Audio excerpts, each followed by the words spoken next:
Emlyn vaguely sensed that there might be some abnormalities in the two beyonder pathways of Earth and Moon, but he didn't ask Archbishop Loretto about it directly. He doesn't seem like he would answer.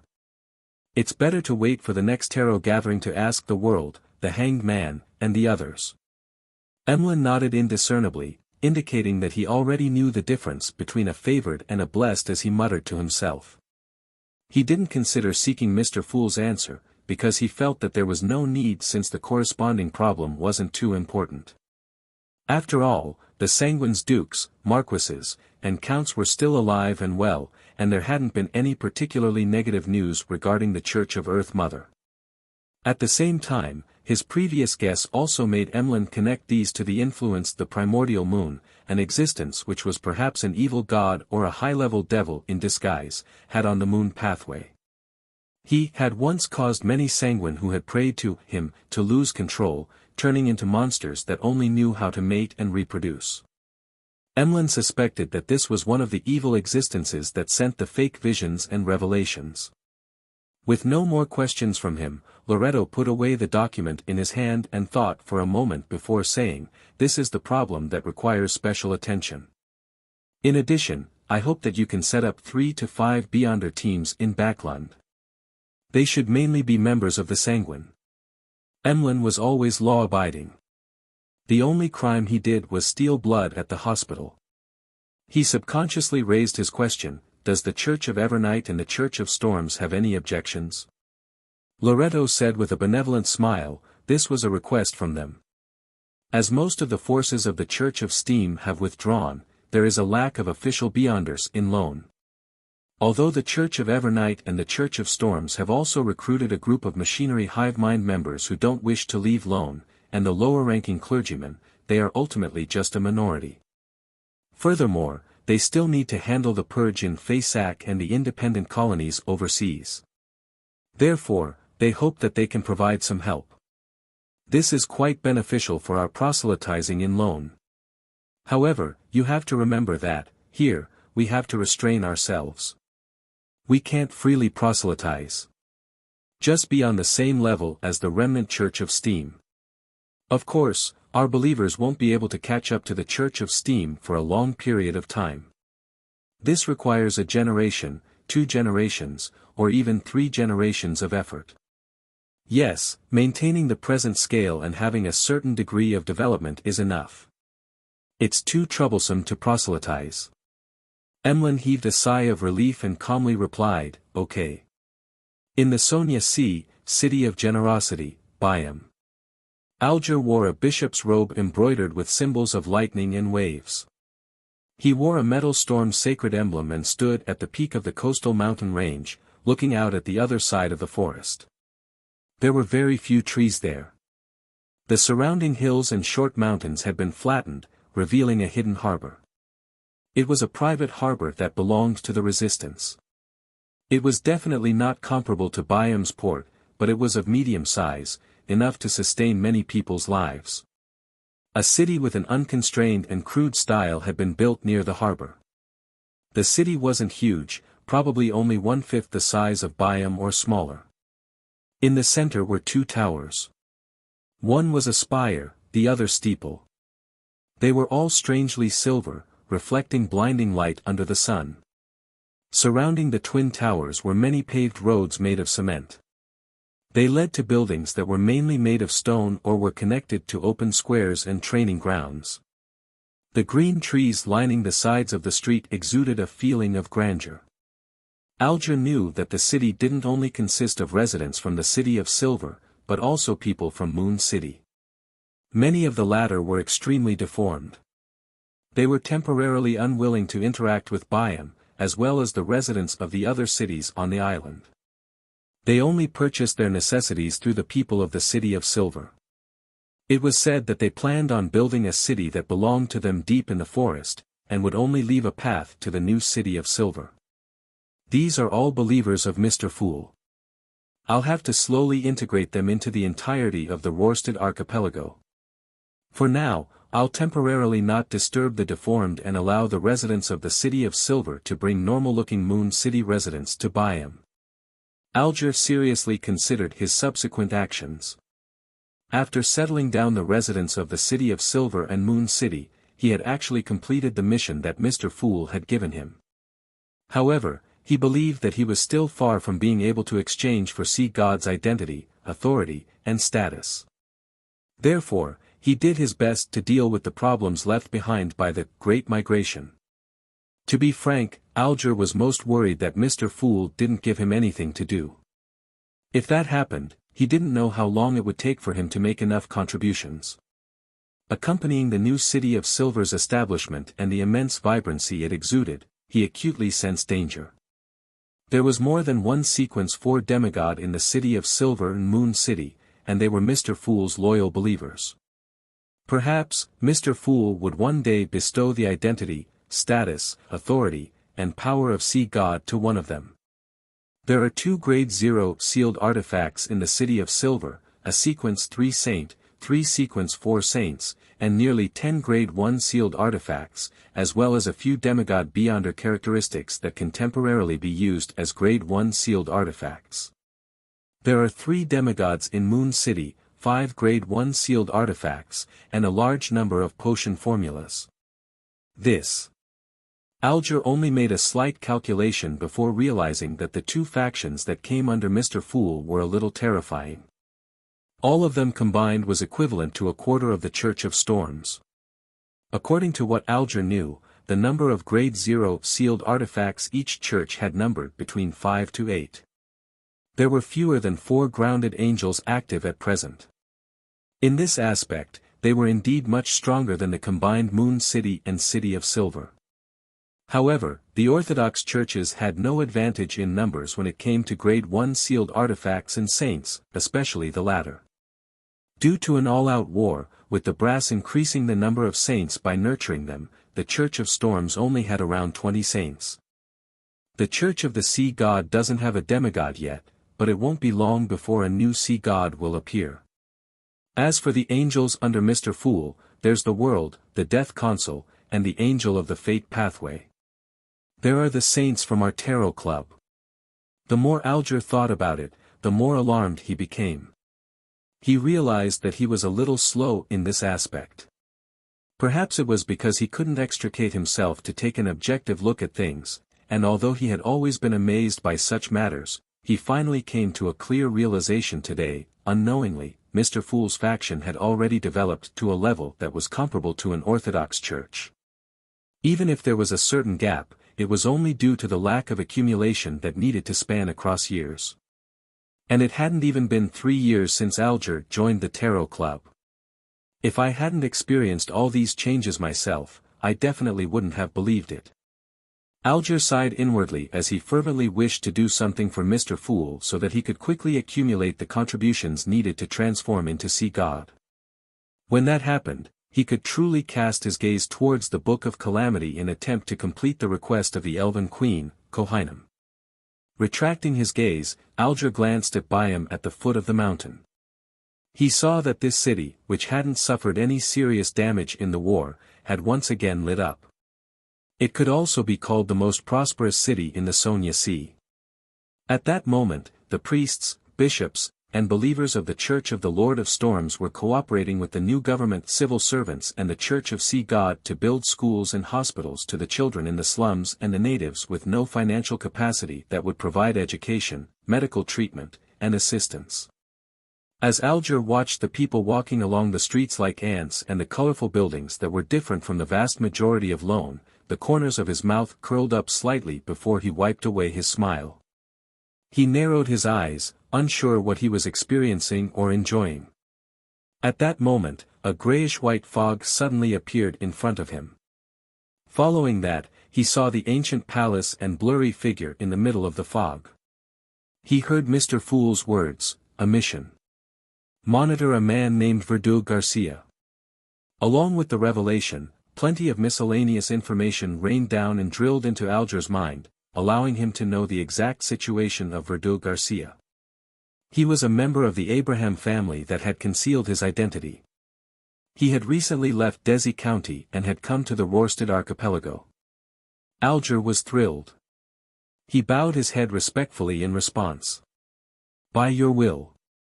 Klein knew that Verdun Garcia Abraham had left the northern continent and was heading to the Rorsted archipelago, as Dorian Gray had mentioned this when he prayed. He knew very well that the person named Verdun yearned to save Mr. Dor so that the King of Angels could return to the real world. The reason why Klein had gotten Miss Magician to inform the Abraham family of one of the rituals that helped Mr. Dor escape was because the trust between the two parties was insufficient. If he were to hide it or lie by saying that an angel needed to be hunted for the ritual, the Abraham family would definitely suspect Furs and make her continue contacting Mr. Dor and try to confirm it through other means. Once they discovered anything, Klein would lose control of the Abraham family, preventing him from nipping the problem in the bud. If it had been a few years ago, Klein wouldn't have been too worried about such problems. However, as the apocalypse approached, the infiltration of the outer deities would only increase. It was possible that a member of the Abraham family would come into contact with a corresponding item or believer and obtain the correct ritual. Therefore, Klein believed that the ritual that was extremely difficult to complete could be used to effectively gain the trust of the Abrahams, allowing them to deepen their faith in Mr. Fool and become more devout. Then, he could monitor the extreme ones among the devout and grasp their trajectories, and interfere with them in time. Mid-Seashore, Limon City. Jasmine wrapped a scarf around her face and exited the apartment. She had heard that the annual Limon Carnival had begun, so she wanted to visit it at the municipal square. Because of the war last year, the carnival hadn't been held. This had greatly disappointed Jasmine. After that, she suffered the greatest trauma in her life. From then on, she hid at home and didn't dare to go out. Perhaps it was because she had been confined at home for too long, one that was very cramped. Jasmine had been eager to go on the streets recently. She wanted to walk around just like she did in the past. As she turned her gaze, she saw her reflection in the large glass window by the side of the street. Her figure was pitch black without any other color. Her long dress reached her ankles, and the veil of her hat covered half of her face. From the bottom of her eyes to her neck, there was a scarf wrapped several times around her neck. Both of her hands were wearing a pair of knitted gloves. This was completely different from the cheerful and lively Jasmine in her memories. In the previous war, a cannonball had destroyed her original home and resulted in a fire. She suffered burns to the face, causing her body to be covered in wounds. If not for the fact that she was lucky enough, Jasmine would have died from the serious injuries. But even so, she felt like her life had ended from that very moment. Her nose had been burnt away, leaving only 2 black holes. There were many traces left behind by the fire on her face, neck, and hands. If she were to walk in the dark, she would pass off for a devil perfectly. Jasmine clearly remembered one thing: on the first night of moving to this apartment, she had washed up in the public bathroom before sleeping. Just as she walked out of the door, she saw a youth walk over. The youth had also seen her. Under the crimson moonlight, the youth revealed an expression of extreme horror, as if he would jump up at any moment. He turned around and ran away. Finally, he controlled himself and took a few steps to the side, not daring to look at Jasmine's face again. This pierced through Jasmine's fragile heart. From that day onwards, she never left the house again. Even if she had to wash up, she would wait until it was late at night. In this aspect, she was very grateful to her parents because they didn't say a word. They did their best to maintain their lives, relying on their original savings and the work they later found to barely support the family. They didn't need Jasmine to work outside for a salary. After walking a distance, Jasmine saw the main venue of the carnival, Lemon City Municipal Square. There was a sea of heads and all kinds of reveling emotions. The enthusiastic atmosphere made Jasmine subconsciously stop in her tracks. She didn't dare approach, afraid that someone would notice that she was dressed strangely, afraid that she might accidentally drop her scarf. After hesitating for a few seconds, she finally stopped. She found a clean spot by the street and sat down. She stared intently at the municipal square. After an unknown period of time, Jasmine sensed someone beside her. It was a young man in a long black robe and a tall hat. He was like a magician from a circus. The municipal square is over there. Jasmine wanted to remind him, but after she quivered her lips a few times, she didn't part them. She didn't dare to speak to anyone. However, the young man took the initiative to walk over. He took off his hat and bowed slightly. "Miss, do you know what this machine is for?" "Machine?" Jasmine subconsciously looked up and dazedly followed the young man's gaze. Under the street lamp, a small wardrobe-like machine was sitting there at some point in time. Its surface was a brass color with a few transparent glass, gears, and bearings embedded in it. The components were exposed, looking very crude. Jasmine retracted her gaze and shook her head, indicating that she didn't know what the machine was. At the same time, this also expressed her intention to reject conversing. "It's called a fully automatic wishing machine," the young man introduced with a smile. "It's my invention. It can automatically fulfill the wish of someone who operates it. By the way, I forgot to introduce myself. My name is Merlin Hermes, a wandering magician." Fully automatic wishing machine. Jasmine realized that she could understand every single word but failed to understand the combined name. "You can give it a try. As the first user to experience it, it's free," Klein, who had taken on the identity of Merlin Hermes, said with a smile. Jasmine shook her head, refusing the conversation. Klein didn't give up. He looked at her and said, "For example, you can make a wish to be restored with your original looks." These words were like a sharp arrow that shot into Jasmine's heart. She stood up in shock and retreated hastily in an attempt to leave. She suspected that he had already seen her current appearance. "If you don't give it a try, how do you know that your wish won't come true?" "It's free," Klein said unhurriedly as he looked past her into the background. Jasmine gradually slowed down and finally stopped. If she could be restored with her original looks, even if she had to pay a huge sum of money, she would still be willing to do so. However, she knew that the wish in her heart couldn't be granted by money. "I don't have to pay anything. It's a free try. What if it comes true?" Jasmine's thoughts were in an upheaval, and she slowly turned around as if she was being enticed by a devil. "Really?" she asked in a hoarse voice. Klein pointed at the machine. "I can retreat 10 meters, and all you need to do is to turn the wrench on the machine. You don't have to remove your hat and scarf." The last sentence moved Jasmine into action as she quickly nodded and said, "Okay." Not long after Merlin retreated a certain distance, Jasmine moved closer to the machine, gingerly grasping the wrench on the door.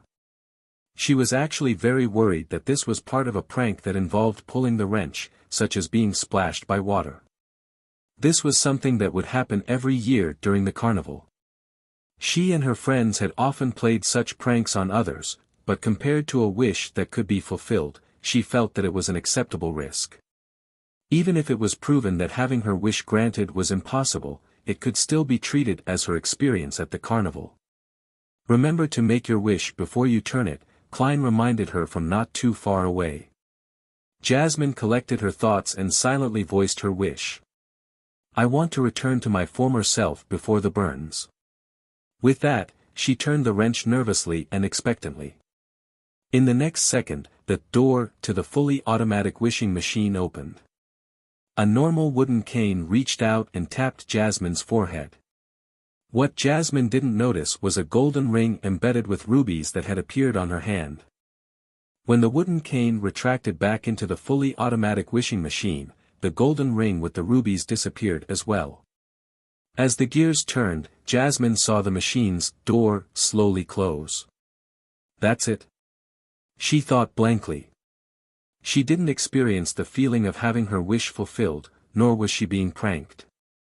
Everything seemed so strange. "Congratulations. Your wish has been granted." Klein walked back and clapped gently like a witness to a magical event. "My wish has been granted. How is this possible?" Just as this thought flashed through her mind, she suddenly felt something beneath her scarf. The spot where there were only 2 black holes left had been propped up. Jasmine slowly raised her hand and touched her face, clearly sensing the presence of her nose. And the quality of her breathing proved this point. She suddenly turned around, her back facing Merlin Hermes. She walked to a shop by the side of the street and cast her gaze at the glass window. Then, she removed the scarf covering her face. Eyes that weren't big, a nose that wasn't too well defined, and her lips that weren't too full, the freckled face of a girl was reflected on the window. Jasmine subconsciously raised her hand and covered her mouth. Her eyes glistened. After a few seconds, she raised her arm and wiped her face with her sleeve. She turned to look at Merlin Hermes and said, "Are you a god?" "I'm just a magician who likes to create miracles." Klein smiled as he pointed at the machine beside him. "The thing you should thank the most is that, the fully automatic wishing machine." Fully automatic. Jasmine's emotions stirred as she subconsciously repeated. Klein nodded and said, "Yes, a fully automatic wishing machine that can operate without any external help. You can understand it as a gas meter. As long as you throw in a coin, you can get a wish granted like how you obtain gas. The specific steps are very simple. Throw 1 penny in and make your wish before turning the wrench. Remember, only 3 wishes can be fulfilled." While explaining, Klein inwardly mocked himself, "If I were to unfortunately die one day and become a sealed artifact, I hope it's something similar to the fully automatic wishing machine." After leaving the capital of Mid-Seashire, Constant City, Klein changed the method of granting other people's wishes to prevent himself from being too bored. One had to learn to seek joy in mundane work. How miraculous! Jasmine couldn't find the words to describe how she felt inside. Her exhilarated emotions calmed down a little. Will it? Will this fully automatic wishing machine stay here forever? Jasmine asked hesitantly. Klein smiled and said, "No. It could stay here for 3 days, or maybe not that long. Perhaps it would disappear when the sun rises. But it won't disappear forever. Perhaps one day, you will see it at the corner of the street again." Jasmine's mind was in a mess and she was unable to sort out her thoughts. All she could do was bow to the machine and say seriously, "Thank you, Mr. Fully Automatic Wishing Machine." Then, she bowed at Klein. "Thank you, Mr. Hermes." As soon as she said that, Jasmine recalled the words Merlin Hermes had just said. Filled with anticipation, surprise, and embarrassment, she asked, "3 wishes can be granted?" "Yes, but it won't be free in the future. You will need to pay a penny," Klein replied, unfazed by the question. Jasmine was excited, but she was still worried. What kind of price has to be paid? From her point of view, a prior free attempt didn't mean that the subsequent wishes were without a price. Klein adjusted his tall hat and smiled. "The penny you paid is the price. The corresponding change that you have to bear after achieving your wish is also the price." Jasmine nodded without completely understanding him. Without any hesitation, she reached into her pocket and attempted to take out a few copper pennies for her wish. However, her pocket was empty except for a handkerchief. Having stayed home all this while, she hadn't had any contact with money. She had relied on walking to go from home to the municipal square instead of taking a trackless public carriage. Aye. Can I go home first?" Jasmine asked, both vexed and embarrassed. "Of course, this is your freedom, but I can't guarantee that the fully automatic wishing machine will always be waiting for you here," Klein said with the tone of a magician. "Sometimes, it's very willful." Jasmine tersely answered, thanked him, and turned around, jogging in the opposite direction of the municipal square. The more she ran, the more relaxed her body became. She found herself in her formerly healthy state before she was burnt, transforming back into a teenage girl in her prime. To her, this was a scene that would only appear in a dream. Of course, as an ordinary person, she gradually felt exhausted after running for a while. She had no choice but to slow down and begin walking slowly. The cool night breeze blew, revealing resplendent stars peeking through the clouds high up in the sky. The trees by the side of the street swayed gently and scattered the swaying shadows on the ground. All of this was so quiet and beautiful. Jasmine only felt her body and mind relax, and all her worries disappeared. This was the first time she was in such a good mood ever since she was injured.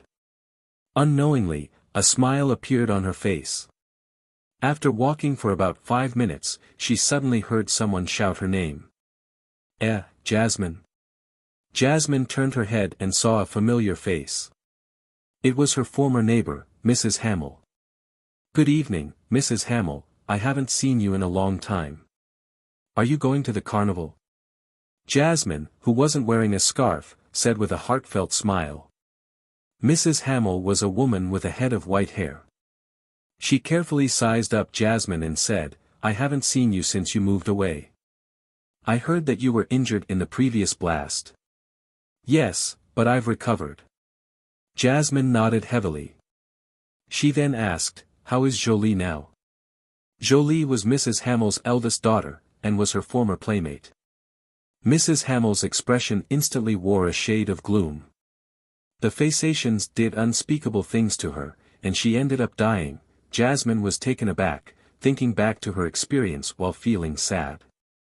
A Phasacian soldier had rushed into her house in an attempt to do unspeakable things to her, but he only gave her a kick and left when he saw her disfigured face. Poor Jolie. Jasmine sincerely tapped her chest 4 times in a clockwise fashion, outlining the stars. It was only after she heard what had happened to her friend that she realized that she might have been relatively lucky. After bidding farewell to Mrs. Hamill, Jasmine walked back to her apartment. When she got home, she felt much better and her mood was back to normal. She started to look forward to the expression her parents would have when they saw her appearance restored. They probably wouldn't keep the pain deep in their hearts and pretend that nothing has happened. They would definitely cry with joy and hug me. Jasmine took the key that was hanging around her neck like a necklace, and as she thought about it, she opened the door. The room was dark. None of the candles or the gas wall lamps were lit. On the bed outside, light and heavy snoring could be heard from her parents, forming a contrast with the bustling municipal square. "They're asleep." "Yes, they've been working hard." Jasmine gently closed the door and walked to her parents' bed. With the crimson moonlight shining in through the window, she cast her gaze over. "Daddy has a lot of white hair, and his wrinkles have deepened. Mommy keeps frowning when she sleeps. Her face is flaking, it's dry, and coarse." Only then did Jasmine realize that she hadn't seriously looked at her parents' faces for a long time. She didn't know that they had aged so much. Before the war, her father was an accountant with a pretty good income. They could afford to rent a terrace house and allow his wife to not work so as to focus on taking care of the family. But now, he could only work at textile factories and do all kinds of strenuous labor. Jasmine's mother had no choice but to leave her family and become a textile worker. "Daddy's health is getting worse and worse. He's always coughing, but he has passed the recent civil servant unified examination. When the interview results are announced, he will have a decent job. Mommy keeps complaining that her arm is getting worse." Jasmine looked at her parents intently and didn't wake them up. She had already thought of her second wish. Softening her footsteps, Jasmine entered the room inside and poured out the last few pennies from her piggy bank that she had previously almost emptied. Then, she left the apartment and boarded a trackless public carriage. She was afraid that the fully automatic wishing machine would be gone if she delayed any further. At that moment, there were a lot of passengers on the public carriage. Most of them were heading to participate in the carnival. Jasmine looked around and saw that there were no seats, so she had no choice but to support herself as she stood on the aisle, squeezing with plenty of people. 10 minutes later, she reached her stop and turned into that street. When the brass-colored machine embedded with a few pieces of glass appeared before her eyes, Jasmine silently heaved a sigh of relief and quickly approached. During this process, she surveyed her surroundings and didn't find the magician by the name of Merlin Hermes. It really is fully automatic. There's no need for him to be by my side. Jasmine muttered in puzzlement. She didn't waste any time. She took out a penny and placed it inside the fully automatic wishing machine. I wish for my parents to be healthy again. I hope that my family will become rich. Jasmine softly voiced her wish. She closed her eyes and waited for the miracle to happen. In the next second, she heard the clanging sound as though a coin had rolled out from the fully automatic wishing machine. Jasmine opened her eyes in shock and looked ahead, only to see that the penny she had just put into the machine had landed on a small tray around the coin slot. This wish can't be fulfilled. A wish can't contain too much content. My wish was actually 2 wishes. With the experience of being cured of her burns, Jasmine didn't suspect that there was something wrong with the fully automatic wishing machine. She thought seriously and stuffed the penny into the coin slot. Then, she lowered her head and made a wish softly. I hope my parents are healthy again.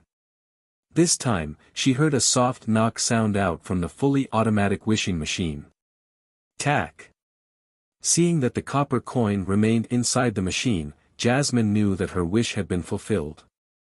She couldn't wait to go home and check on her parents' situation. Suppressing her excitement, she inserted another penny. She had originally planned on making her family wealthy, but remembering that her father was basically going to become a civil servant in Limon City, and that her family income was guaranteed, she couldn't help but have other thoughts about it. When she was 10 years old, she already knew that she wasn't good-looking. It wasn't that people around her would despise her and say that she wasn't good-looking, but amongst her playmates, there were 2 rather beautiful girls. This allowed them to be accorded with greater treatment and experienced the kindness of the world.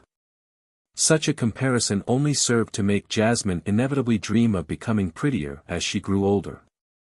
But reality proved that dreams could only be dreams. However, this time, her dream could turn into reality, because she had a miraculous fully automatic wishing machine in front of her. If I can make myself beautiful, I can find a good husband, and I can improve my family situation. Jasmine seemed to have heard the devil whispering in her ear. She closed her eyes uncontrollably and made a wish. I wish to become extremely, extremely, extremely beautiful. She used extremely thrice to accentuate the beauty she wanted. Just as she finished speaking, the door to the fully automatic wishing machine opened once again. A silver-white mask was pushed out and covered her face. Jasmine quickly opened her eyes and happened to see the mask disappear. At the same time, she felt something connect to her. She turned around in anticipation and once again walked to the shop by the side of the street. Using the light from the gas lamps and the glass on the window, she saw her current appearance. For a moment, Jasmine couldn't describe the exact changes in her facial features and outline. All she knew was that at this moment even she was mesmerized by her beauty. Her nose had become sharper and her lips had become fuller. Her eyes became bigger and limpid. Her skin was as tender as milk pudding. She only had slight similarities to her previous self. Is this a miracle? Jasmine couldn't help but let out a heartfelt sigh of amazement. She looked at herself, intoxicated. It took her great effort to finally retract her gaze before bowing at the fully automatic wishing machine. Following that, she walked towards the public carriage stop. On the way, eyes kept turning to look at her. Bang! A man, who was too focused on her, slammed into a gas lamp post. Jasmine pursed her lips into a smile. Without a word, she boarded the trackless public carriage. There were still many people on board, and all the seats were taken. Just as Jasmine was trying her best to find a spot, several men lifted their buttocks and straightened their bodies. They looked at her and smiled. "Miss, you can sit here." Jasmine was momentarily stunned. She hadn't expected to receive so much kindness. She didn't decline and sat down. She smiled at the man who had given up his seat. "Thank you." The man's expression became extremely animated as he said humbly, "This is what a gentleman should do." Jasmine still retained the habits from when she was previously cooped up at home, so she didn't say anything else. She quietly sat there until she reached the stop near her apartment. Then, she got off the carriage. After a few steps, she suddenly felt that someone was looking at her. She quickly turned her head to look. It was a drunkard. He was staring at Jasmine with an indescribably disgusting look. Jasmine jumped in fright and briskly walked to her apartment. However, the men she met along the way revealed similar looks, as though they could turn into beasts at any moment. At that moment, Jasmine felt as though she was walking in the wilderness. Previously, Jasmine enjoyed the gazes from the men, but now, all that was left was anxiety and horror. She hastened her footsteps again as though she was being chased by phaeacians. Finally, before the men could get close to her, she rushed into the apartment and got rid of them. Phew! The girl patted her chest and secretly decided to stay out less at night. Only then did she realize that extraordinary beauty had its disadvantages. After calming down, Jasmine went up the dimly lit stairs to the third floor and returned home. She used the key she carried with her to open the door. She carefully approached her parents' bed and used the moonlight to examine their faces. Compared to when she left the house not too long ago, her parents' faces were rather ruddy. Their white hair and wrinkles had lessened significantly, and their snoring was almost non-existent. Their health has really been restored.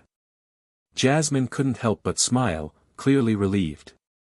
Sensing the commotion, her mother's eyelids twitched as she slowly opened her eyes. Jasmine held her breath and restrained her smile, preparing to give her mother a surprise. Her mother sat up and looked over, her expression suddenly becoming extremely terrified.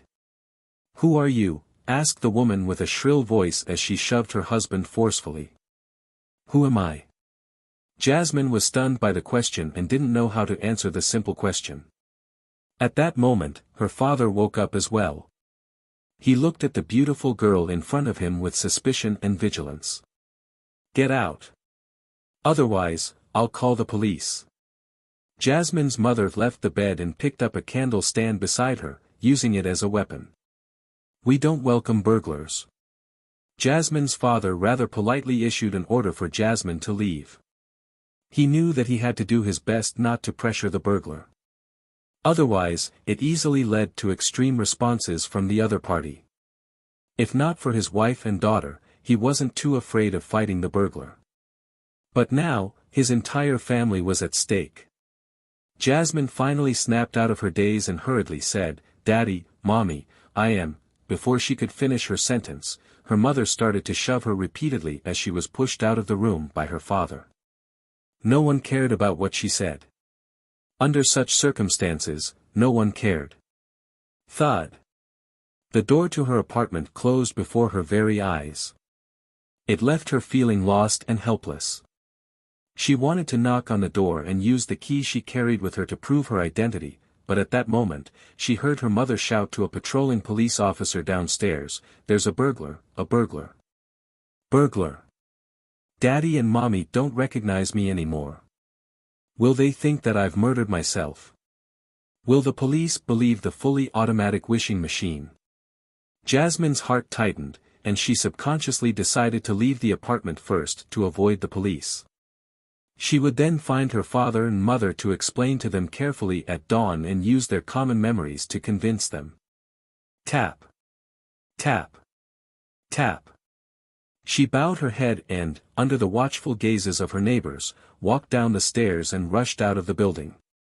She ran all the way to a nearby alley and avoided the approaching police officer from the main street. Gasping for air, Jasmine stopped in her tracks. Tears uncontrollably rolled down her face and fell to the ground. Suddenly, a hand reached over and covered her mouth, dragging her to a secluded corner of the alley. "How much?" "I'll pay however much it costs." A voice filled with drunkenness rang in Jasmine's ears. It was as if he had mistaken her for a prostitute and could no longer resist her allure. Jasmine tried her best to struggle, alarmed, afraid, and desperate. Just as she was about to break down, the drunkard released his hand. "Miss, are you all right?" A hoarse male voice sounded. Jasmine dashed away from the drunkard before turning around to see a police officer in a black and white checkered uniform. He. As Jasmine spoke, she began to cry. The policeman looked at her sympathetically and said, "We will take legal action on him. However, miss, you'll need to return to the police station with me to record your statement." Jasmine was in a state of extreme panic and extreme helplessness. She subconsciously nodded. Not long after, she sat in the police station's testimony room nearby. Facing her was the same police officer and his colleague. The policeman deliberated over his words and asked, "So you're telling me, he didn't ask you if you were a prostitute, and you didn't do anything that might come off as soliciting customers?" He was worried that his words would hurt the beautiful girl in front of him. Jasmine held a coffee cup and lowered her head to take a sip. "Yes, I just reached the alley." "All right, let's end it here. Miss Jasmine, can you tell us where your house is? We will get someone to send you back." Another policeman tried to get in her good books. Recalling his parents' reaction and the disgusting gazes, Jasmine couldn't help but shudder. She said in tears, "I had a quarrel with my parents and can't return home for the time being. Perhaps you can take me to the nearest hotel." At this point, she remembered that she was only left with a few pence. There was no way she could stay in a good hotel, and the cheap motels were practically dangerous to her. The first policeman was taken aback. "Okay." On the way to the nearest hotel, the policeman hesitated several times before finally saying, if you plan on becoming a street girl, you can come to me. There's no need for you to go through that much effort." Upon hearing this, Jasmine felt on the brink of mental collapse. It was just different from when she first saw her face after the fire. This made her feel extremely insecure and she remained silent. Fortunately, the police officer didn't force her and sent her to the entrance of the nearest hotel. "There's no need to go in with me. I'll go by myself." Jasmine rejected the policeman's suggestion of sending her to her room. After the police officer left, she quickly walked out of the hotel without completing the check-in procedures. She wanted to go to the municipal square, to the place where the fully automatic wishing machine was to cancel her previous wish. Such beauty was terrifying. After taking a few steps, Jasmine removed the scarf around her shoulders and wrapped it around her face in layers, just like how she left her home that very night. Back then, there were still burned scars on her face. Her missing nose and damaged lips made her look like a devil. When she arrived at the municipal square on a trackless carriage, she entered the street once again and saw the brass fully automatic wishing machine. Jasmine's heart immediately calmed down. She quickened her pace and arrived in front of the machine. Then, she was at a loss. She didn't know how to cancel her last wish. Your first wish was a free trial, and it wasn't counted in the 3 wishes. So you have one more wish. Jasmine suddenly heard Mr. Merlin Hermes's voice. She turned her head and saw that across the street, under the dim yellow light of the street lamp, the magician wearing a tall hat was looking calmly at her. Good. Jasmine hurriedly took out a copper penny and inserted it into the fully automatic wishing machine. "I hope my previous wish is cancelled," she said with her eyes closed as she gripped the wrench and spun it. Tack! She heard the dull thud once again. When she opened her eyes, she rushed to a nearby shop. She stopped in front of the glass window and removed the scarf wrapped around her face. She saw herself again. She was no longer a pretty girl. Jasmine instantly relaxed, and instinctively turned her head to look at the fully automatic wishing machine, but found that it had disappeared along with Mr. Merlin Hermes. Praise the lady. Thank you, Mr. Hermes. Jasmine sincerely tapped her chest 4 times in a clockwise manner. She used her last copper penny to head home on a trackless public carriage. Along the way, no one gave up their seats to her. When her figure vanished from the street, Klein appeared again, holding a silver mirror with ancient patterns. Great master, why didn't you add the line that excessive greed will only turn something good into something bad, or wishes always have a price? This will make the whole matter seem even more philosophical. It will be elevated into a fable. On the surface of the mirror, silver words appeared. Klein smiled and said, the biggest problem was that I couldn't use normal methods to satisfy her extremely beautiful wish. Lie can only adjust her looks to a certain extent. Therefore, I had no choice but to use one of the effects of a sealed artifact that originated from a demoness to graft it onto her. That resulted in her stunning beauty and terrifying charm. This made the surrounding men unable to resist her. The sealed artifact belonged to Zio, a relic of demoness Charmaine. Due to a problem with Zio's storage abilities, Charmaine's Beyonder characteristic fused with the box containing it, becoming a sealed artifact with shockingly negative effects. This caused Zio's younger brother to look at the box strangely. In order to resolve this problem, Zio made a wish for Mr. Fool to seal the item for her. After saying that casually, Klein looked at the magic mirror. Rhodes, are you consoling me? No, the main problem was that she's too greedy.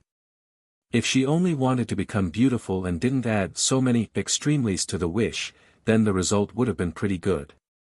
On the surface of the mirror, silver words quickly appeared. Indeed. That will be within the extent that can be achieved by Lie. Klein nodded and said to Rhodes, Lie's adjustments can indeed be permanent, but it's a structure that is ultimately different from the original muscles, skin, and bone structure. After more than a decade, when she's gradually showing signs of age, the adjustments and the differences will slowly magnify, making her face appear rather strange and stiff. That can only be fixed periodically by becoming a faceless.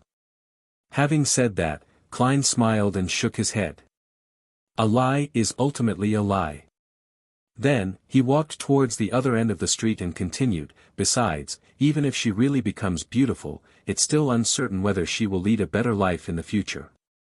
It's true that beauty allows her to obtain a lot of resources and allow her to marry a prince. However, her personal upbringing, character, and knowledge are unlikely to support such a lifestyle.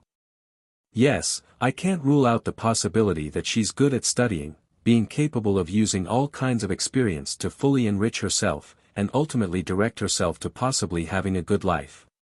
However, that's a whole other story.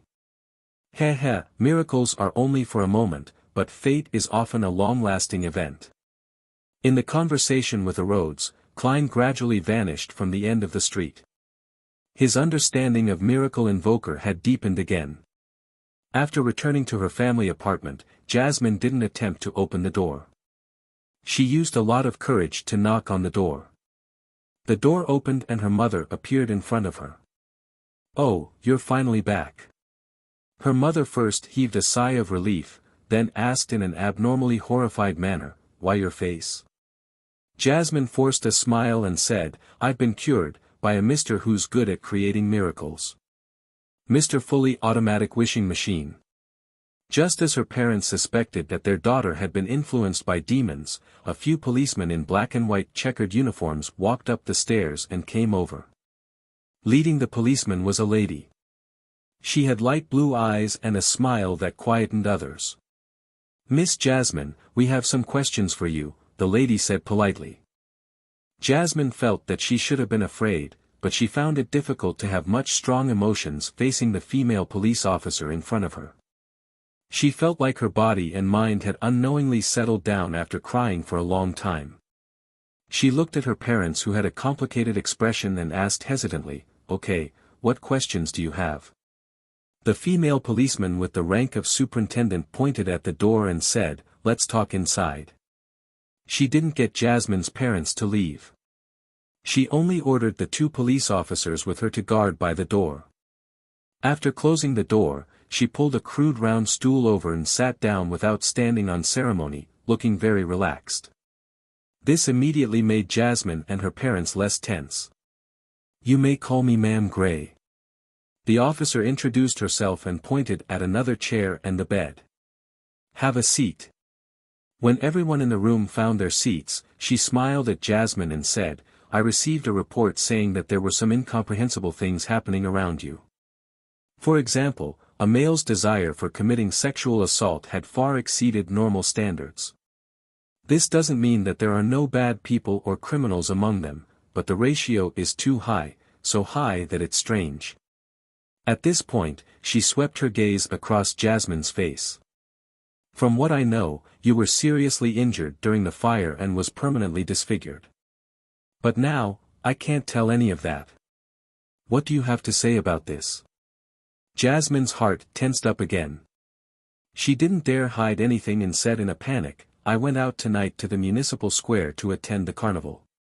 While I was passing by a particular street, I encountered a wandering magician who called himself Merlin Hermes.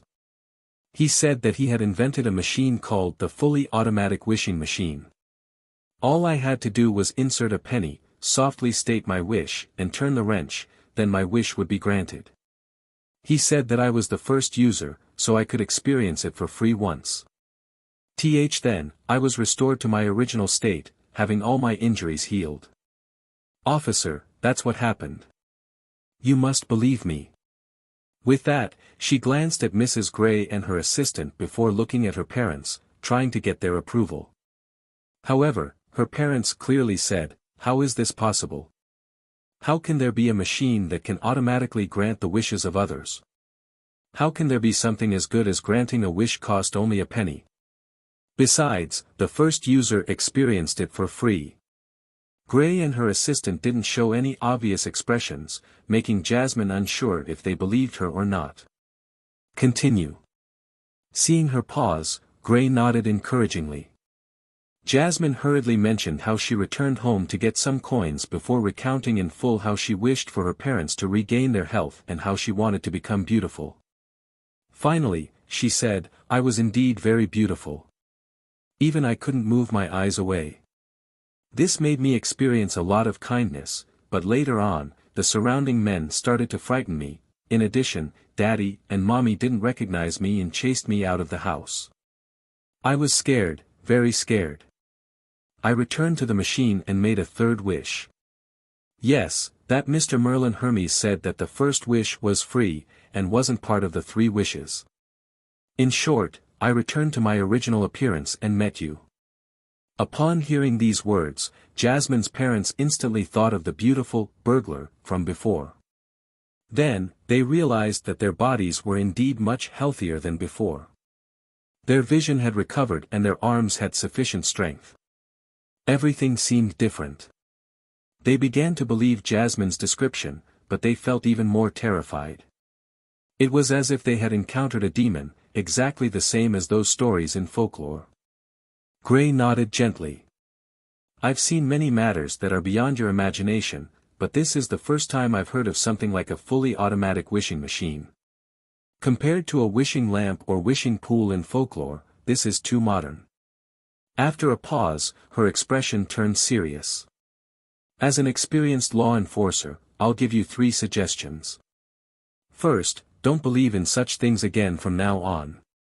Under most circumstances, the easy granting of wishes brings about a huge disaster.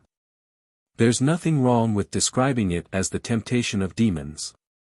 Jasmine nodded heavily, indicating that she wouldn't dare to do it again. That final experience still left her feeling afraid. Secondly, go to the cathedral as soon as possible and repent to the bishop. Get him to purify you. Gray looked around and said, "Your entire family must go." Seeing that Jasmine and her parents were about to say that they already had this in mind, Gray turned to Jasmine. "My department still lacks some staff. You can consider joining us. This way, I can monitor your situation at any time and deal with any abnormalities in time. As for the salary, trust me, it's about the same as a civil servant.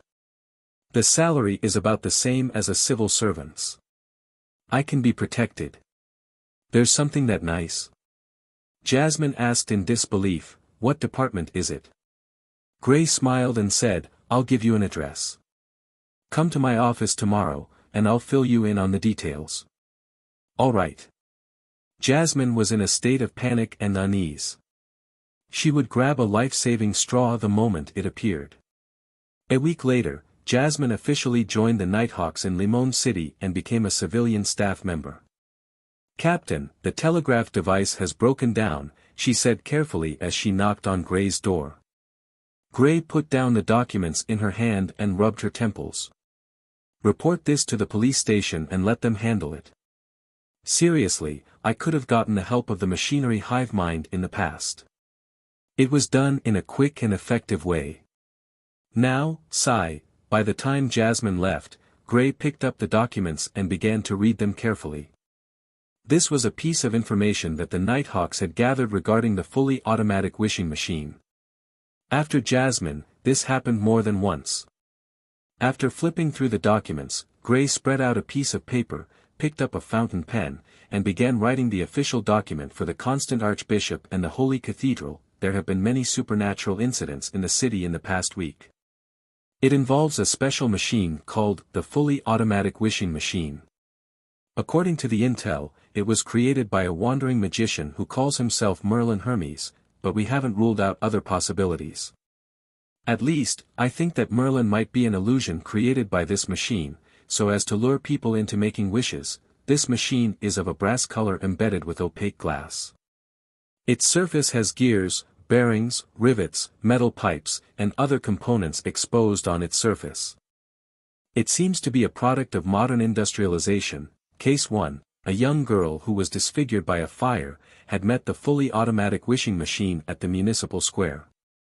Her first wish was to revert back to her original appearance, and it was granted normally. Her second wish was to restore her parents' health, which was also granted normally.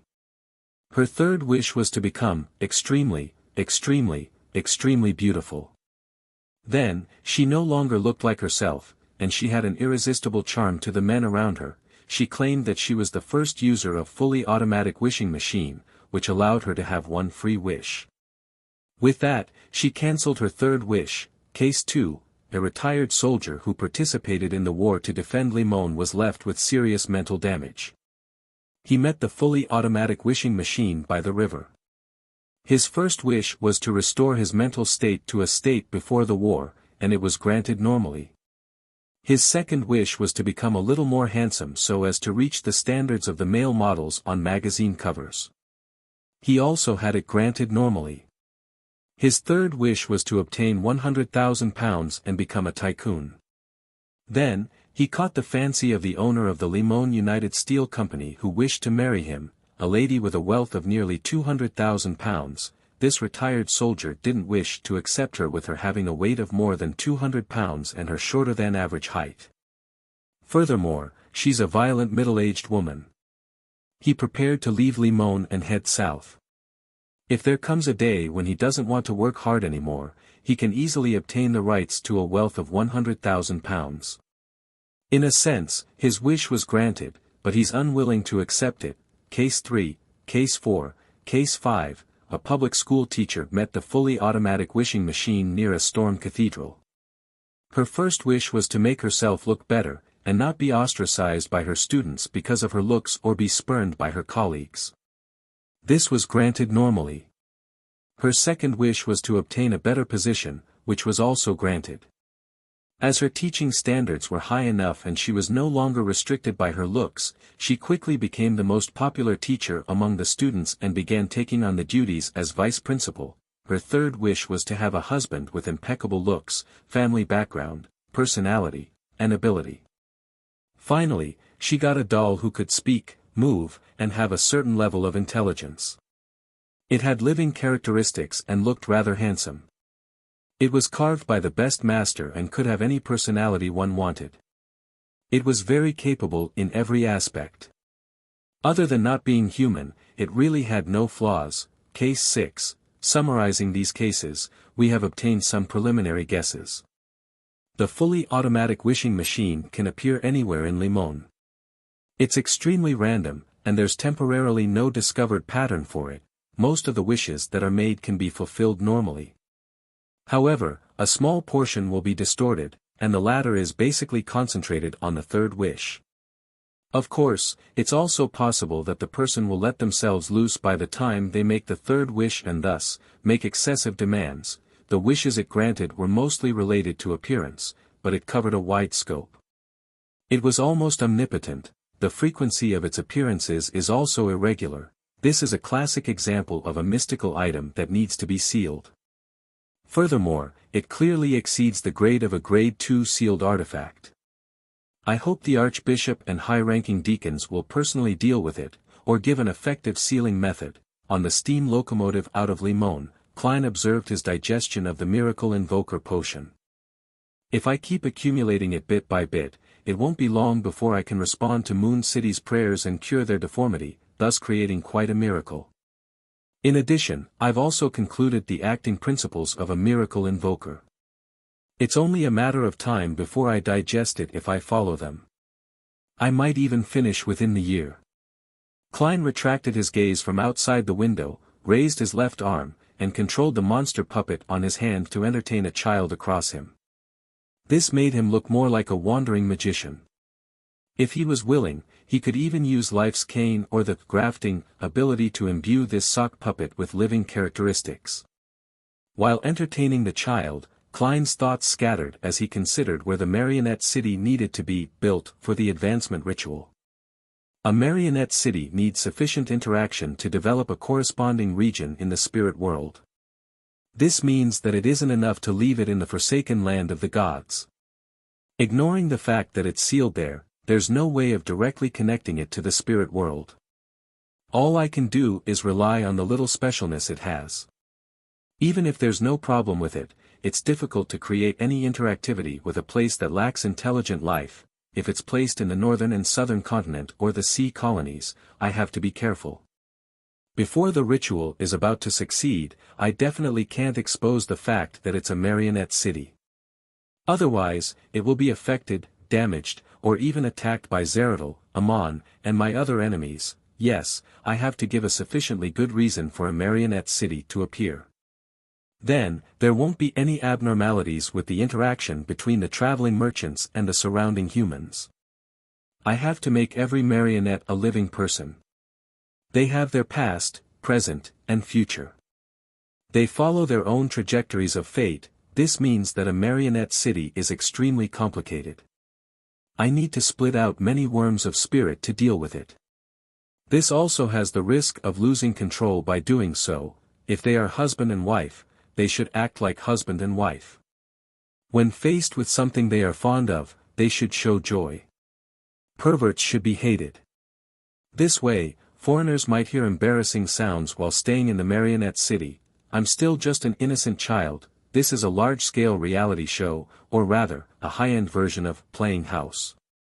It has to be able to deceive the audience. As Klein lampooned inwardly, he silently counted if he had enough marionettes. Previously, he had gone to the forsaken land of the gods several times and converted a large number of them. There were all kinds of monsters that might not have Beyonder characteristics. He also consciously controlled batches of rats, cockroaches, mosquitoes, and flies, hoping to make a more uncommon side of the city real enough. I'm barely able to support a small city, so just a few more visits to the forsaken land of the gods would do. Just as this thought flashed through Klein's mind, a scene suddenly appeared in front of him. At the top of the giant king's court, which was bathed in the light of dusk, the open door slowly and heavily closed. This was like a pair of invisible hands closing the entrance to the forsaken land of the gods. Klein's eyes darkened as he vaguely guessed that this scene meant that the true creator was about to seal off the forsaken land of the gods again. This was the prophetic power that came from his angel-level spiritual intuition and premonition for danger. It was about to happen a few minutes or a few seconds later. Did the true creator capture Amon? Or has he already given up? He once again sealed off the forsaken land of the gods. Does he not want others to enter again? Isn't this too petty?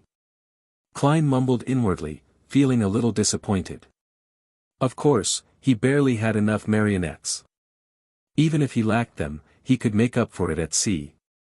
Backlund, Empress Burrow. Audrey had just changed her clothes and sent away her maidservants. Just as she was about to leave, she saw Susie walk in. "What's the matter?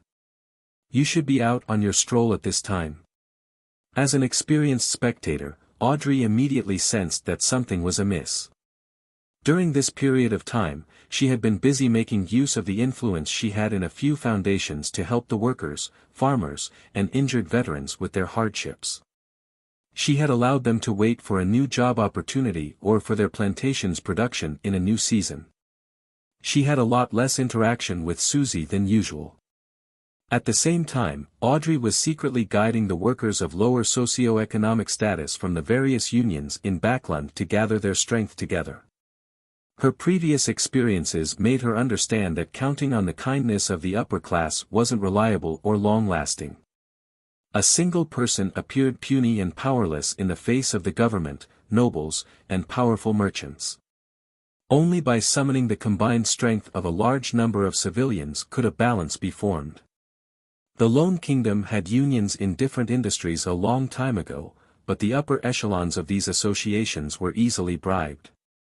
Instead, they became effective weapons against ordinary workers. Susie glanced at Audrey with a rather normal expression, but her mouth seemed to be out of control. It vibrated the air and let out a deep male voice. "Miss Audrey, I'm the president of the Psychology Alchemists, Eric Drake.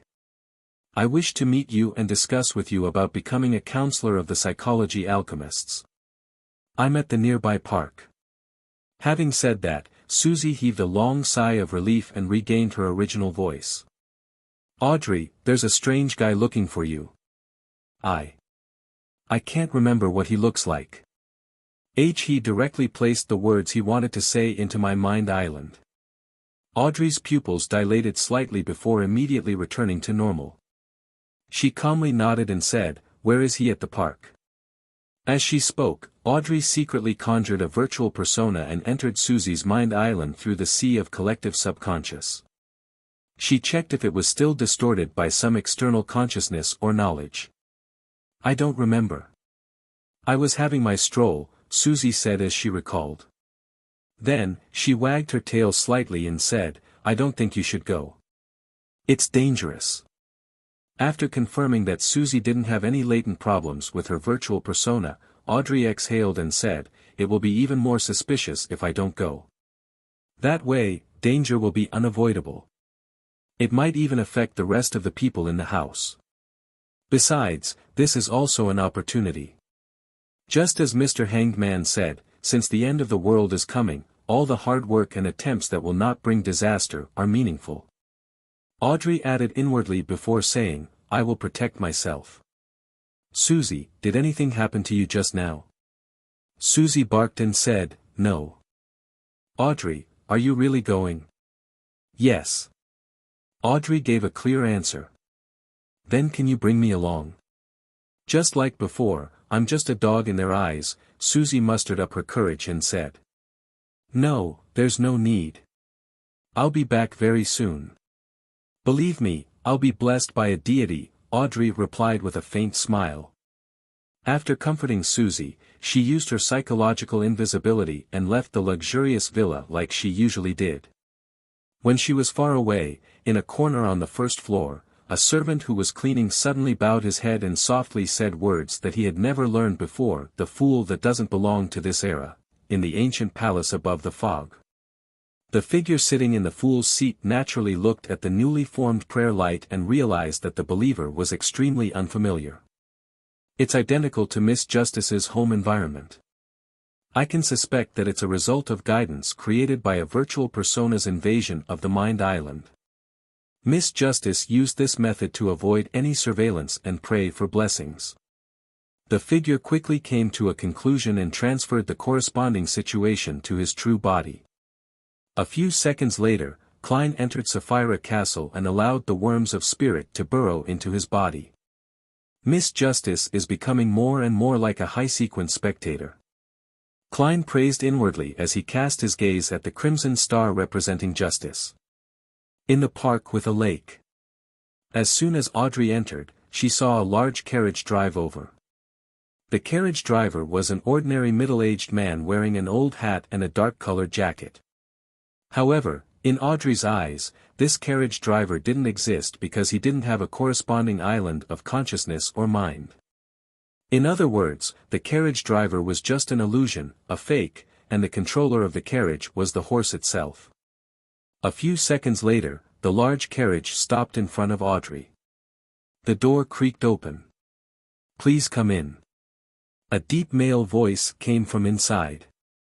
Audrey lifted the ends of her skirt slightly and boarded the carriage. She saw a man sitting on a black wheelchair. His pale yellow eyebrows were long and his hair was neatly combed back. There were some wrinkles on his forehead, and his face was abnormally pale. "Mr. Derlau? Aren't you already dead?" Audrey recognized the man in front of her and expressed her surprise perfectly. To a spectator, death only represents the end of one's identity. In other theatrical plays, "I'm still alive," the elderly gentleman who was sitting in a black wheelchair replied with a smile. Apart from the former royal family's medical consultant, the former chancellor of Backlund Medical School, I'm also king of the Black Throne Barrows Hopkins at sea. I'm the famous hermit, Eric Drake, etc. Then how should I address you? Audrey asked politely as she watched the door close automatically from the corner of her eye. The old gentleman stroked the wheels on both sides of his wheelchair and said, "You can call me Mr. President, or you can continue calling me Mr. Derlau." He then pointed to the seat on the left side of the carriage. "Have a seat. Let's head somewhere first before discussing you becoming a counselor of the psychology alchemists." Audrey nodded slightly and calmly sat down. Without hiding anything, she cast her gaze out of the window and was surprised to find that in the blink of an eye, the park had turned into an unfamiliar city, one that was shrouded in darkness. The city was filled with extremely mysterious and beautiful buildings that gave off a dark feeling. There were gentlemen wearing top hats and trench coats, as well as women in complicated and dark dresses. As Audrey swept her gaze, she saw a gentleman with short black hair beside a carriage, revealing sharp canine fangs in his mouth. This was a werewolf. "What is this place?" Audrey asked without much change in her expression, as though she was asking about the location of the ball tonight. Paulie Derlau, who claimed to be the president of the psychology alchemists, cast his gaze out the window as well. He smiled and said, "This is the city in everyone's heart. It's present wherever there are people." Audrey nodded in thought. "In other words, you can enter this place from any corner of human society?" Derlau stroked his wheelchair and said, "That's right." He didn't explain further and instead pointed at the pedestrians outside the carriage. "Everything here has a corresponding psychological symbol, they are called bestial desire." Bestial desire. Audrey repeated the word silently. As she maintained her dignified posture, she cast her gaze even further. Among the pedestrians, there were werewolves, as well as walking upright bears. There were cats with lazy expressions, and there was a strange man with a face of a spotted spider, a huge mouse with red eyes, a python with its tongue sticking out, and a canine creature that studied every creature that passed it by with eyes filled with the desire to mate. They were either wearing a top hat and trench coat or an exquisite and complicated long dark dress, doing their best to imitate humans in every detail, but they were unable to truly resemble a human. The carriage traveled through the darkness of the night, traveling between pedestrians and all kinds of Gothic buildings. Soon, they arrived at a cathedral in the middle of the city. The cathedral was more than 80 meters tall, propped up thanks to the numerous black columns. Each pillar was embedded with a certain number of skulls. Some of them came from humans, while others came from different creatures. However, their empty eye sockets were tilted downwards, as though they were observing at every living creature that entered the cathedral. Just like most buildings here, every detail in the cathedral could be said to be exquisite, but they formed the elements that lean towards nightmare, horror, terror, and mystery. After getting off the carriage, Audrey saw a grand but empty hall through the main door. In the depths of the hall stood a huge cross. Curled around the cross was a grayish-white dragon statue. Unlike ordinary cathedrals, there were no pews for believers to pray, nor were there places for candle stands. However, in front of the dragon statue, there was a small long table. On both sides of the long table were 5 seats, and the seats at both ends were empty.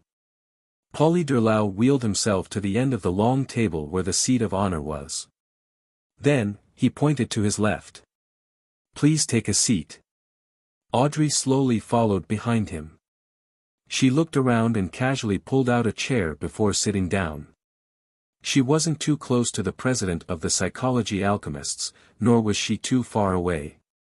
She perfectly showed her vigilance and didn't show any signs of guilt. Pauli Durlau raised his hands and clasped them together before placing them on the surface of the long table. "Miss Audrey, I have something to ask you. Please speak." Audrey turned her head slightly and responded with her green eyes. Durlau nodded slightly and said, "I would like to know how you advanced to sequence for manipulator. Where did you get your potion formula and beyonder characteristic?" Audrey replied frankly, "It was from a deal. A client wished to receive the help of a spectator demigod, and had paid the manipulator potion formula and beyonder characteristic as an advance." Durlau immediately laughed. "That actually happened. These generous conditions resemble a father finding an excuse to give his daughter a present.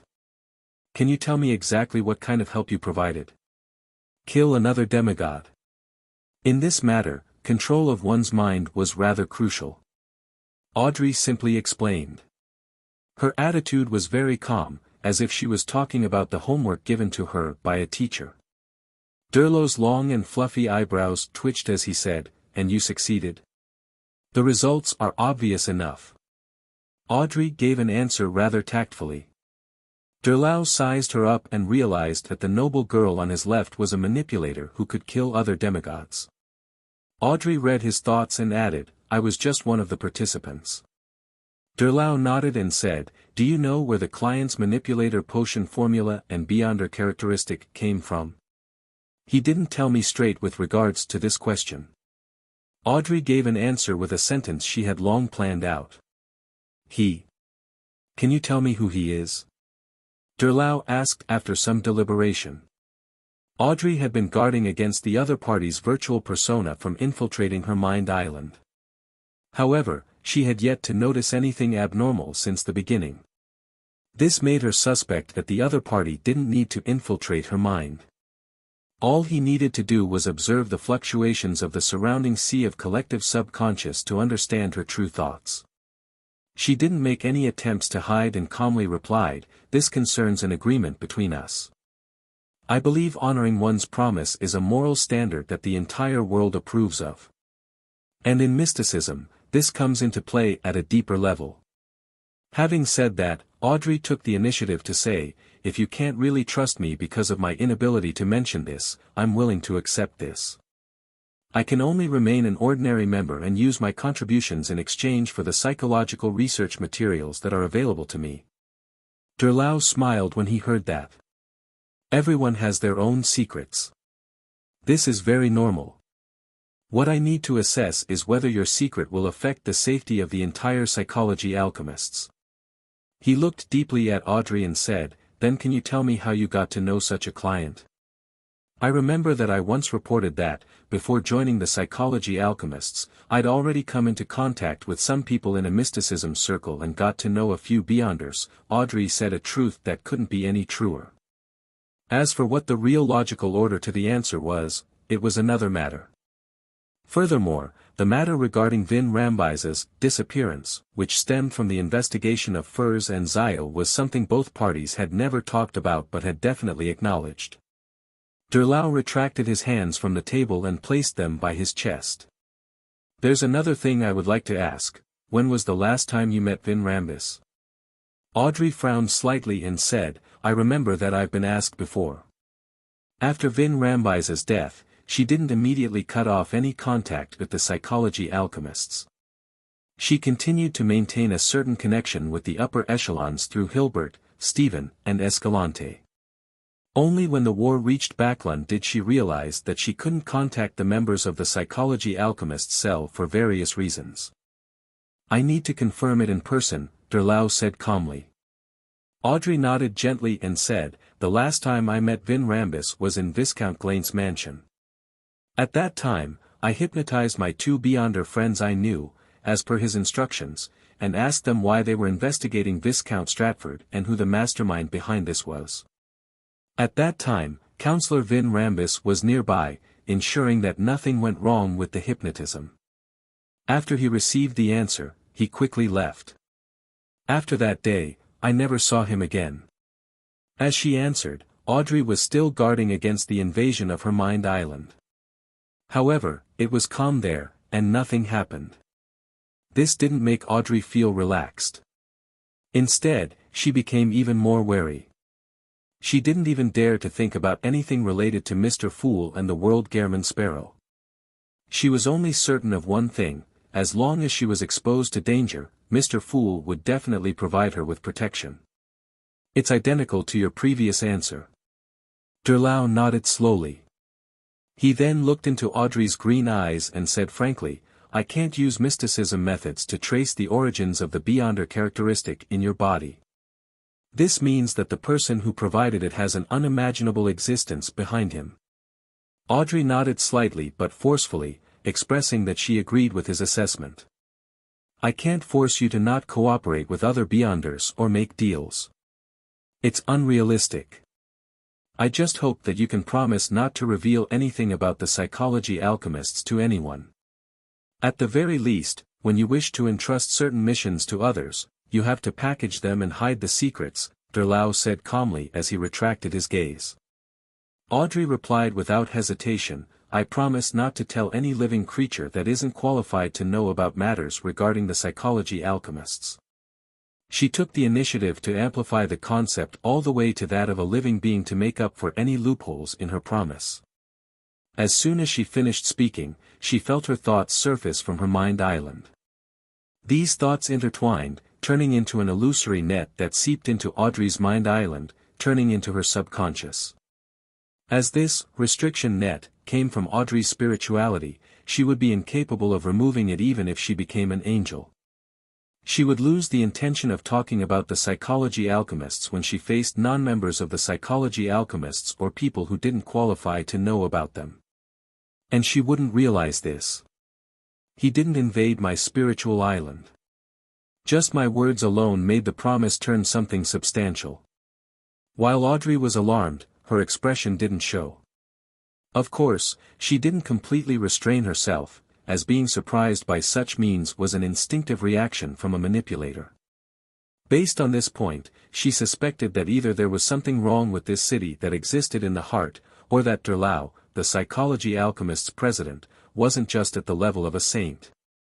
Seeing Audrey make her promise, Derlau pointed at the long table in satisfaction and said, From now on, you are a counselor of the psychology alchemists. You can choose a persona mask as your codename. As he spoke, 7 grayish-white masks appeared on the long table. They were rather illusory and abnormally cold. 5 of them were placed in front of the corresponding seats, as though they already had a master.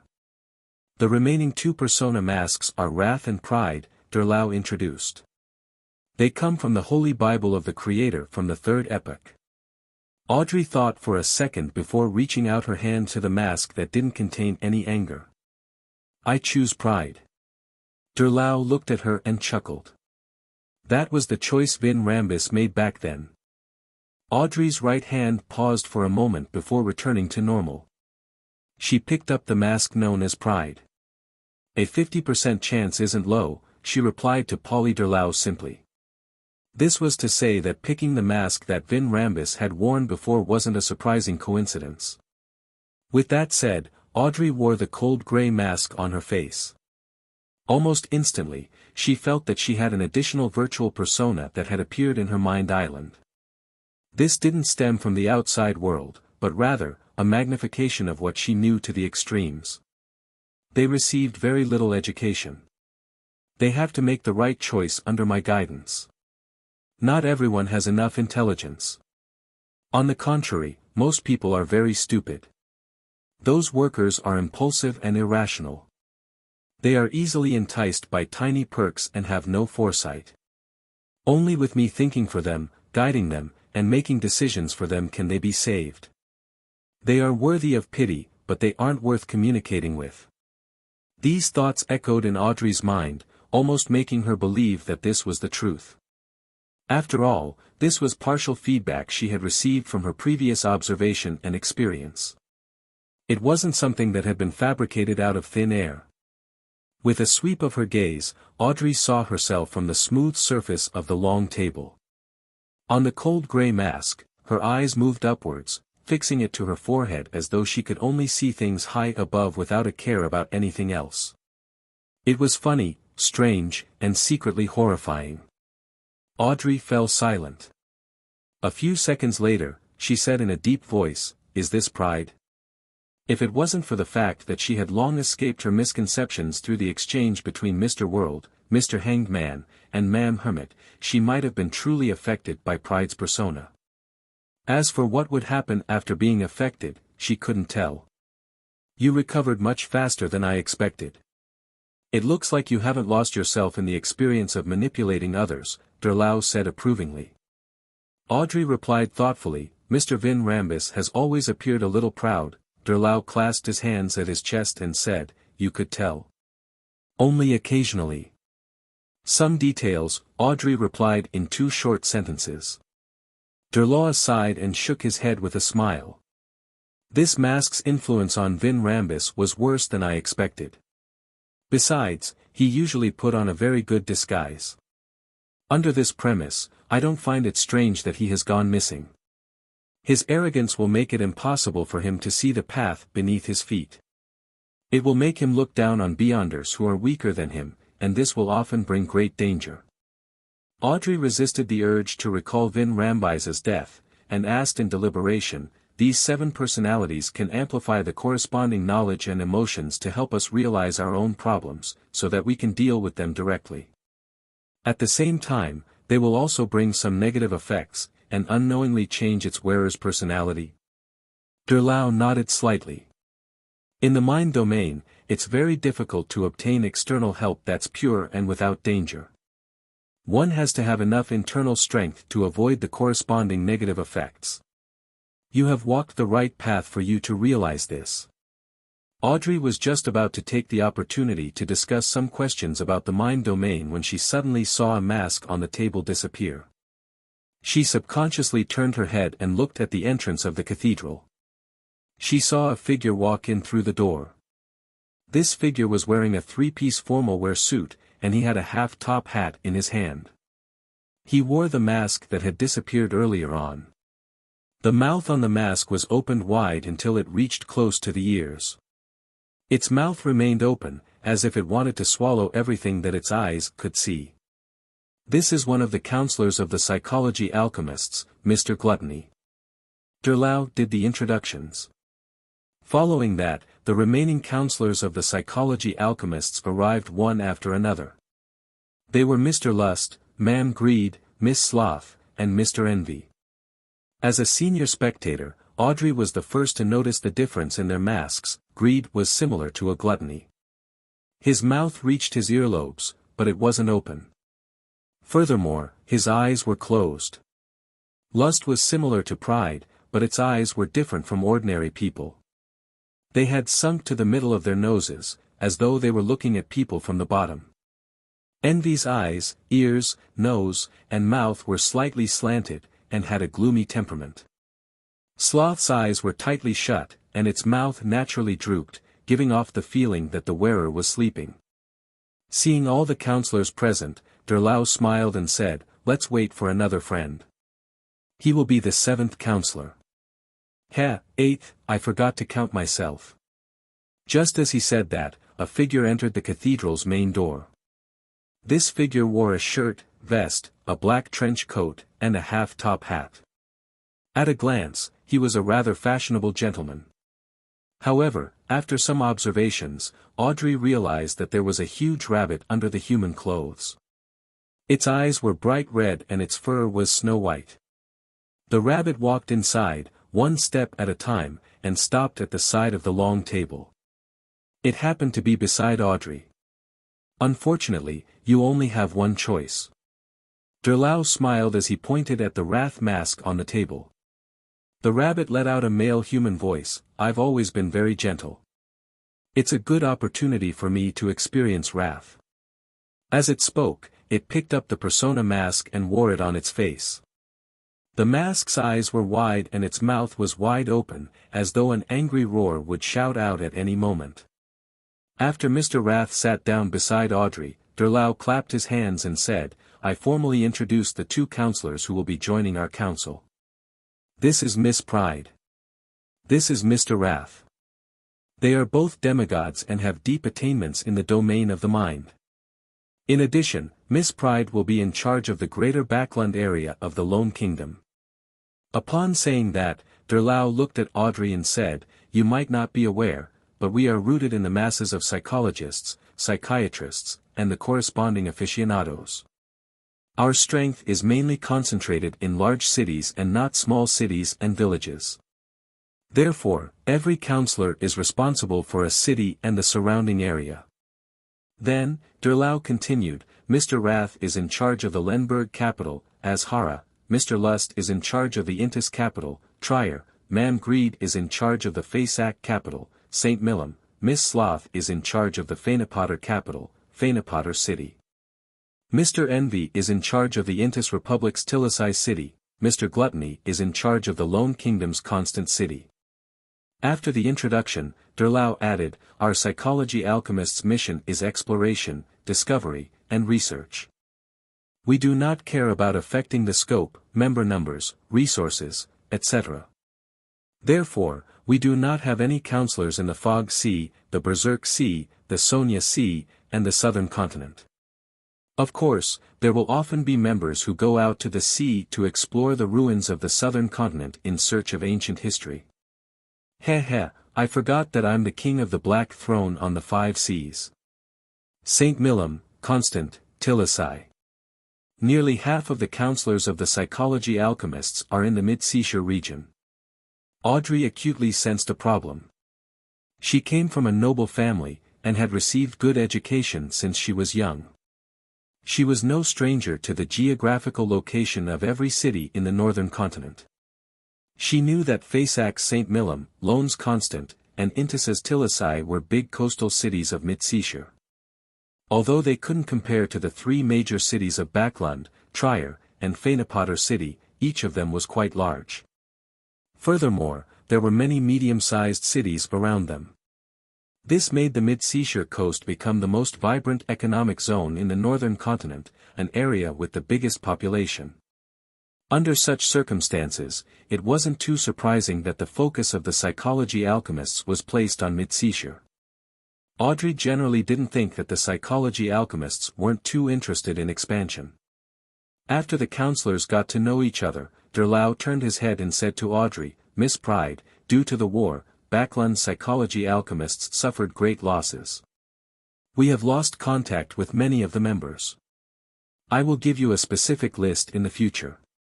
You will be in charge of confirming the whereabouts of the members and then organize them again. In this process, I suggest that you don't use your real image and name to finish the tasks. Create a virtual identity to complete them. Vin Rambis didn't do well in this aspect. I think he's a little too proud." Audrey nodded slightly and agreed. Derlau retracted his gaze and said, "The second thing to discuss today is the whereabouts of the Mind Dragon in East Chester County of the Lone Kingdom. The dragon-worshipping customs of the Heartlark village haven't been weakened in the past 2 years. I suspect that the Mind Dragon is still influencing it in some way. Perhaps we can use it to find its whereabouts. Who is willing to handle this matter?" After raising the question, he recalled that the newly joined Miss Pride and Mr. Wrath didn't have enough knowledge of the corresponding situation. He simply explained the explorations the psychology alchemists had previously done, as well as the problems that his entire archaeological team members encountered. Audrey had actually participated in some matters in the early stages. Now that she had a suitable reason to intervene, she couldn't help but feel her heart palpitate.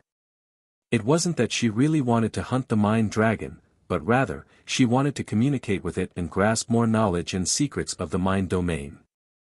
However, she wasn't in a hurry to raise her hand. As a counselor participating in the council for the first time, she would rather miss an opportunity than be eager to showcase herself. This is Lone's matter. It's not suitable for us to interfere. Mr. Lust surveyed the area and said, unless Miss Pride and Mr. Gluttony don't have the time for it. Audrey waited for a few more seconds. Seeing that the Gluttony didn't say anything, she looked at Derlau and said, I will try to investigate, but I need more detailed information. Seeing that Audrey was willing to attempt the investigation mission, Derlau nodded and said, I'll give you the detailed information later, but I have to warn you that this matter is rather dangerous. You must not be careless. Upon saying that, Derlau paused for a moment and said, if you encounter an accident, and you can't solve it by relying on yourself, you can try to say a name. This will bring you salvation. What name? Audrey asked as she had a guess in mind. Derlau's expression immediately turned solemn. It comes from the Holy Bible of the Third Epoch's creator. It involves the highest mystery of the mind domain, and it has a close relationship with something of the psychology alchemists. It's Adam. Adam. Audrey didn't find it surprising at all, but she showed her puzzlement on the surface, as though she didn't know what this name meant. Derlau didn't explain and instead said, as a counselor, you should be in charge of a Grade 1 sealed artifact. However, you and Wrath have just joined the ranks, so there must be an observation period first. Besides, the former committee member of the Backlund region, Vin Rambus, has lost a rather important sealed artifact. We are considering whether we should change the usage method of sealed artifacts and allow usage only via an application. In other words, all the sealed artifacts will be kept in this mind city. You usually won't hold on to them, and can only use them temporarily after an application for particular incidents.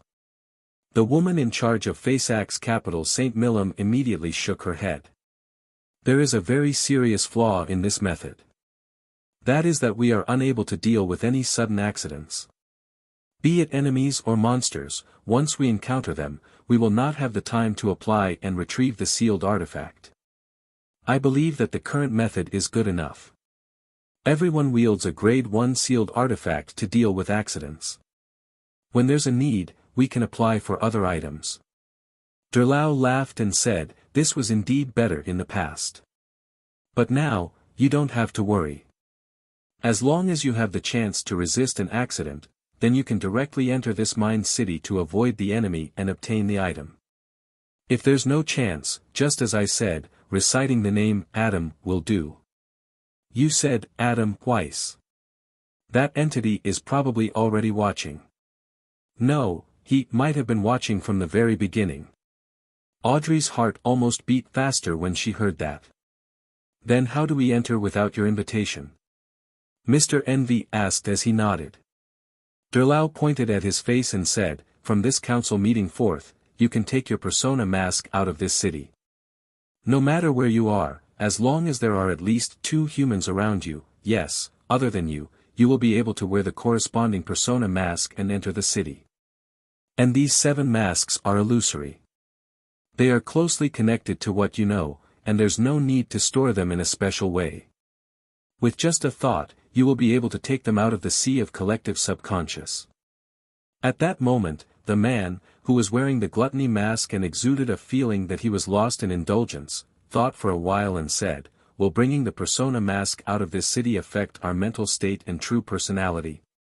There will be some effects that need attention.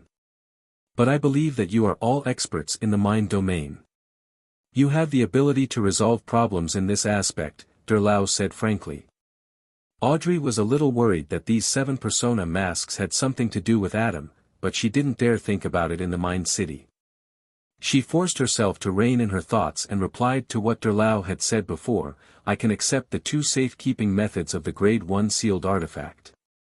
I'll patiently wait for the probationary period to end. Miss, you aren't proud, Miss Sloth, who looked like she was sleeping, commented with a smile.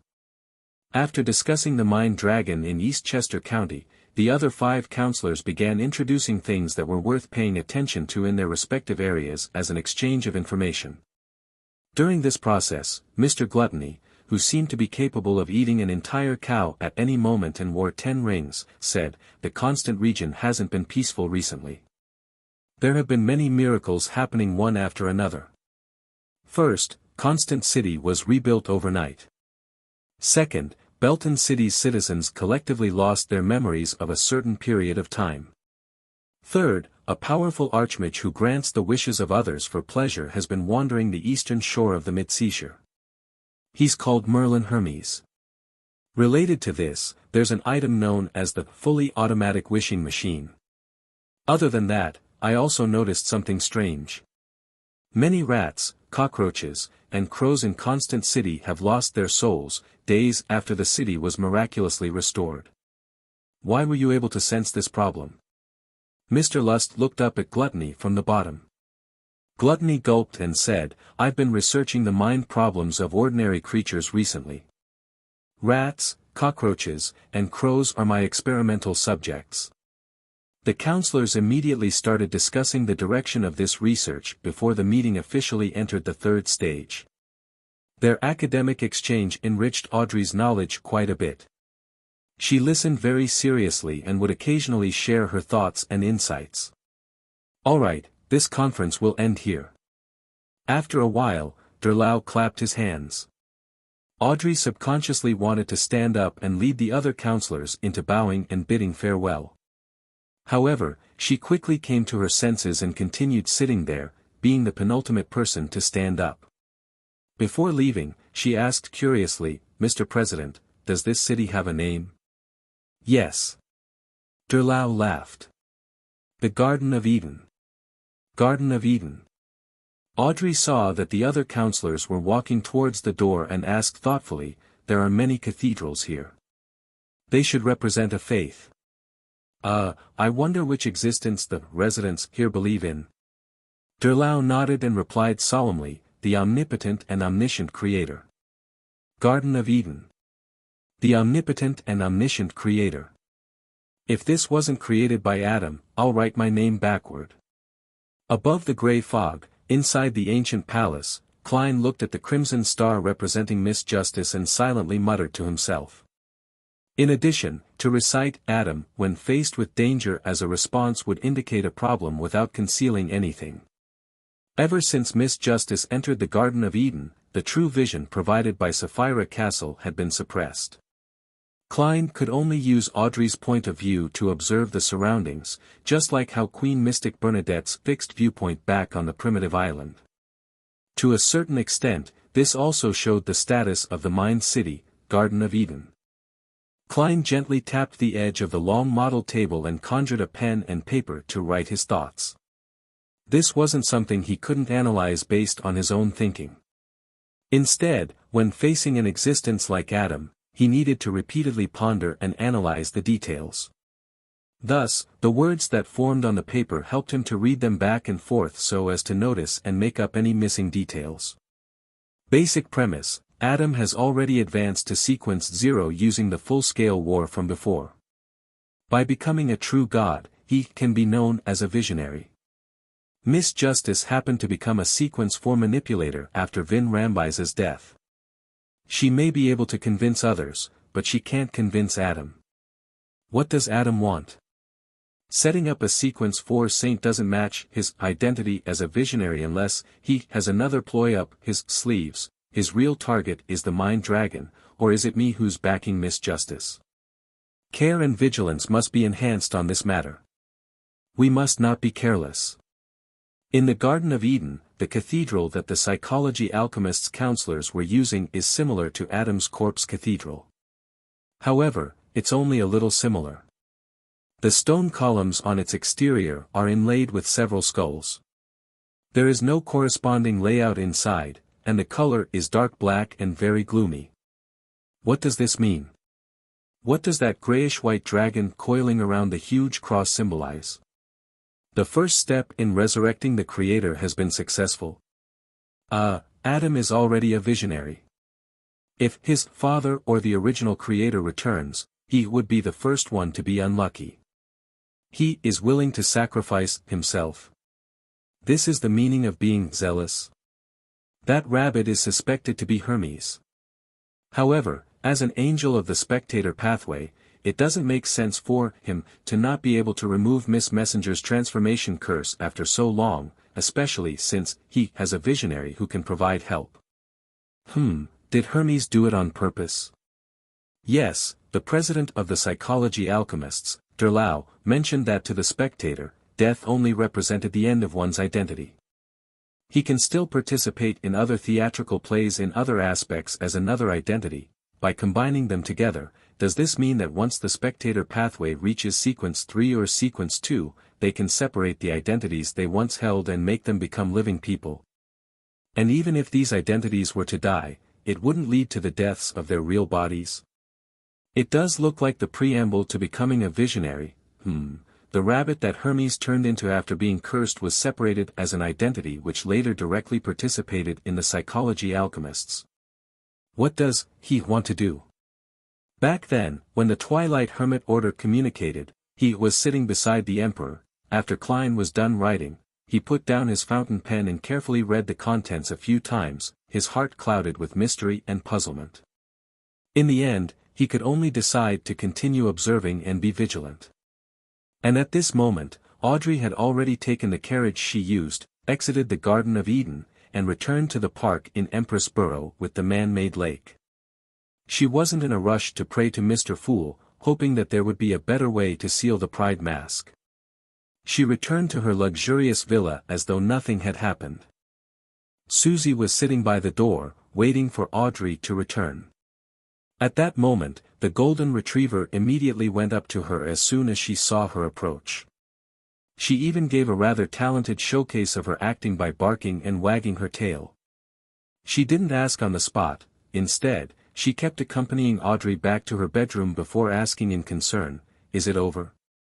Audrey tersely acknowledged, indicating that there was no problem. "Is there anything I can help you with?" Susie pressed. "Not yet." Audrey shook her head slightly. Due to Susie's concern, she instinctively recalled her previous experience, but to her surprise, she realized that she couldn't recall the image and name of the psychology alchemist's president. To recall even the information that she had learned from the World Gehrman Sparrow, she had to focus quite a bit.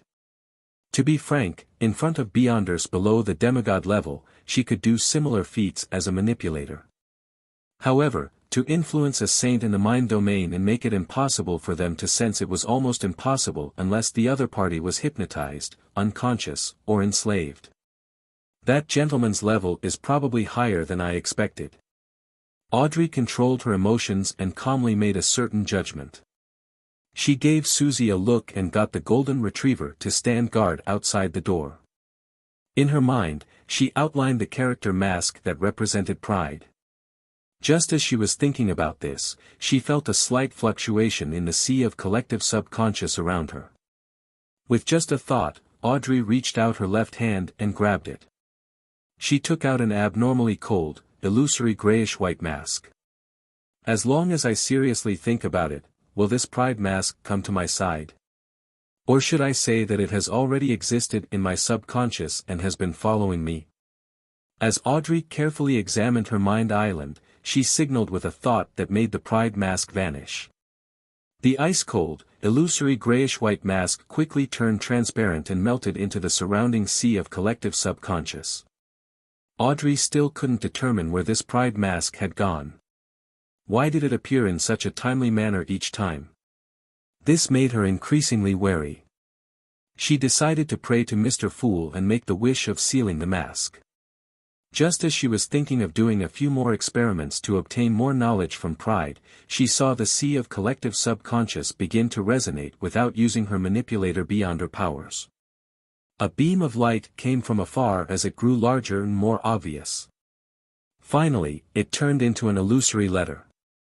This letter stopped in front of Audrey's mind island as though it was searching for a path to complete the delivery. Audrey naturally wouldn't let any foreign object enter her mind world.